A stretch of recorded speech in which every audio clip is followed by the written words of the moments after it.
नमस्कार दोस्तों।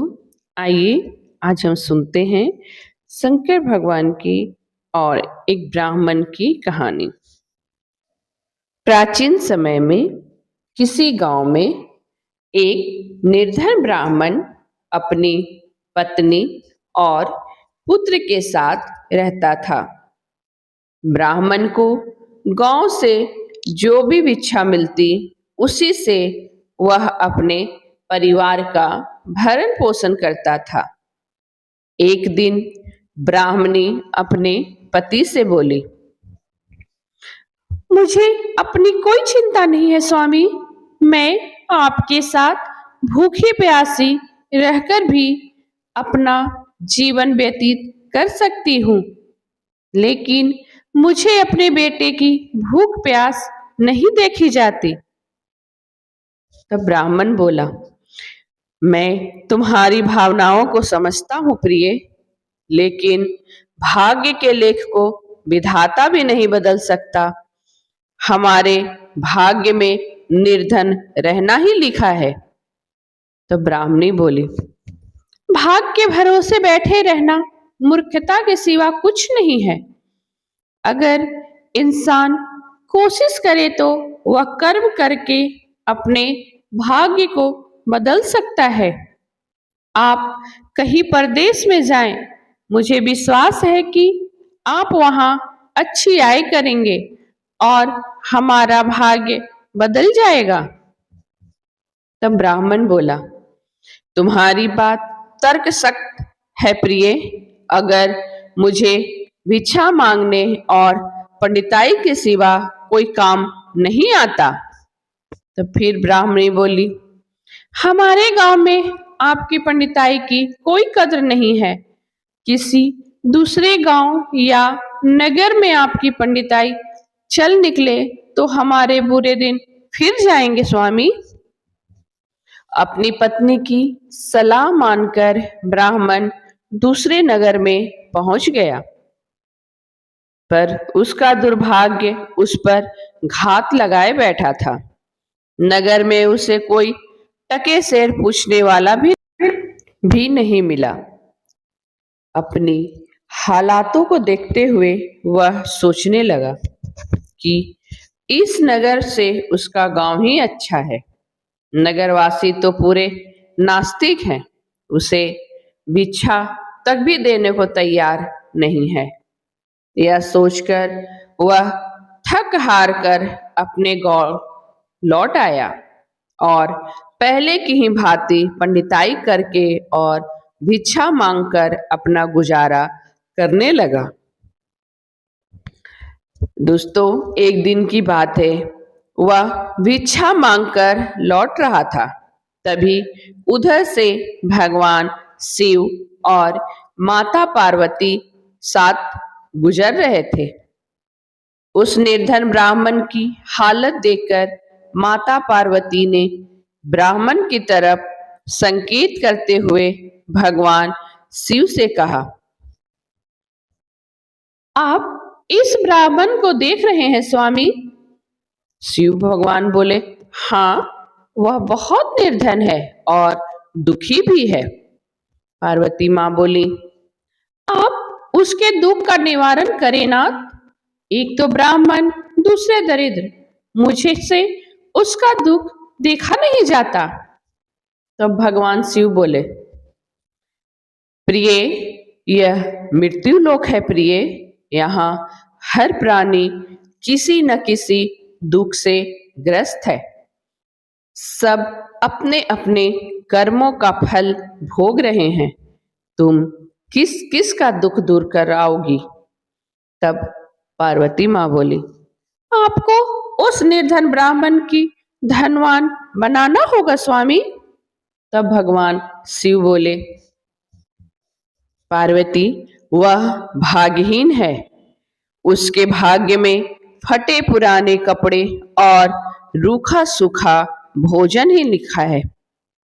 मगर माता पार्वती अपनी जीद पर अड़ी रही। अंत में हार कर भगवान शिव को पार्वती की बात माननी पड़ी।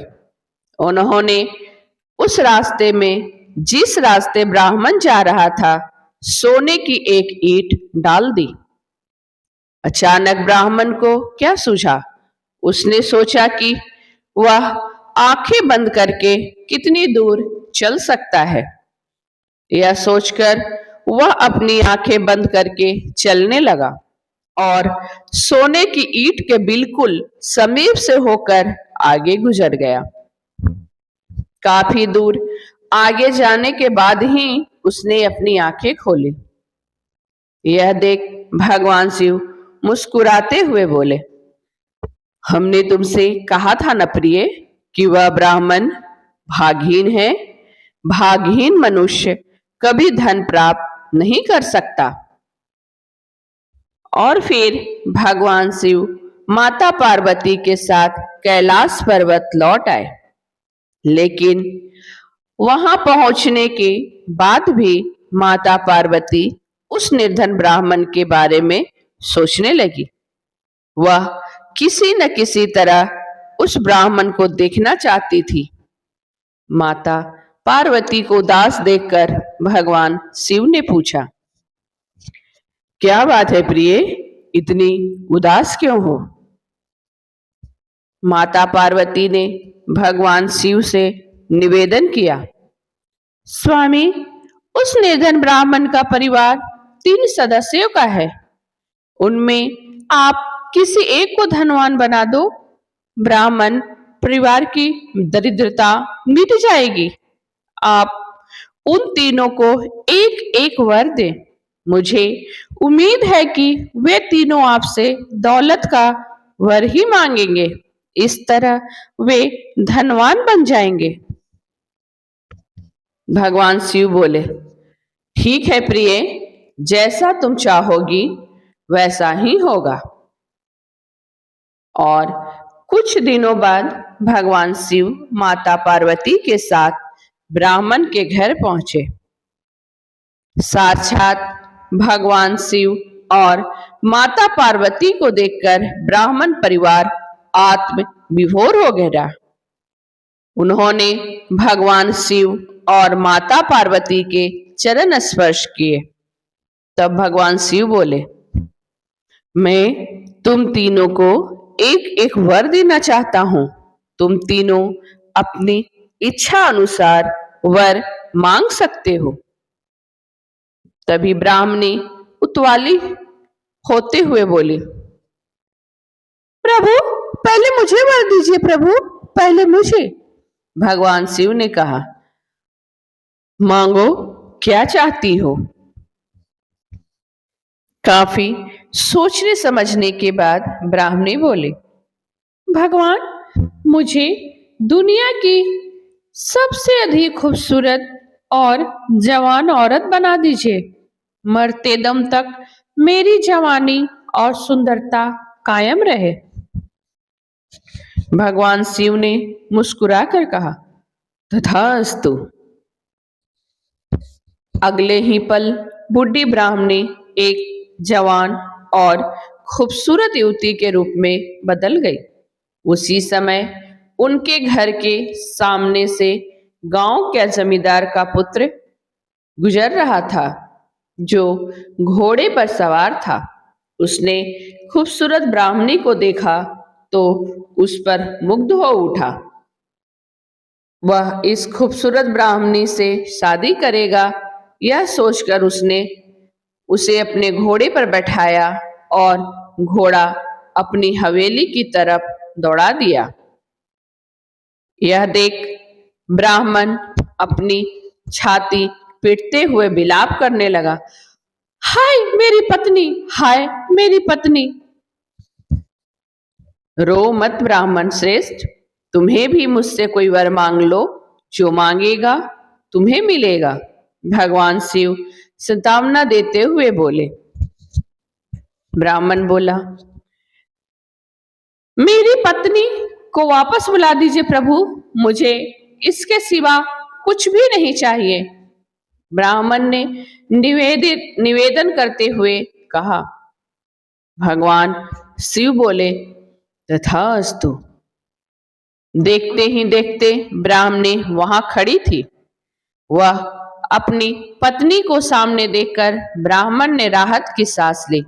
भगवान शिव ने ब्राह्मण पुत्र से कहा, तुम क्या वर मांगते हो बेटा? ब्राह्मण पुत्र ने काफी सोचने समझने के बाद कहा, भगवान, मुझे कुछ नहीं चाहिए, लेकिन आप मेरी मां को पहले जैसी बुढ़ी बना दीजिए। तब भगवान शिव ने कहा, तथास्तु। भगवान शिव ने कहा और अगले ही पल ब्राह्मणी पहले के समान बुढ़ी हो गई। ब्राह्मण परिवार की मुख्यता पर पार्वती माता ने अपना माथा पीट लिया और सोचने लगी, तीनों वास्तव में ही भाग्यहीन हैं। विधि ने उनके भाग्य में जो लिख दिया है उसे देवी देवता भी नहीं बदल सकते। दोस्तों, यह कहानी हमें सिखाती है कि भाग्य केवल अवसर देती है, लेकिन उस अवसर का लाभ उठाने के लिए पुरुषार्थ यानी कर्म करना भी अनिवार्य है। दोस्तों, आपको ये कहानी कैसी लगी कमेंट में ज़रूर बताएं, और अगर अभी तक आपने मेरे चैनल को सब्सक्राइब नहीं किया है तो प्लीज़ मेरे चैनल को सब्सक्राइब करें और बेल आइकन दबाना ना भूलें। धन्यवाद।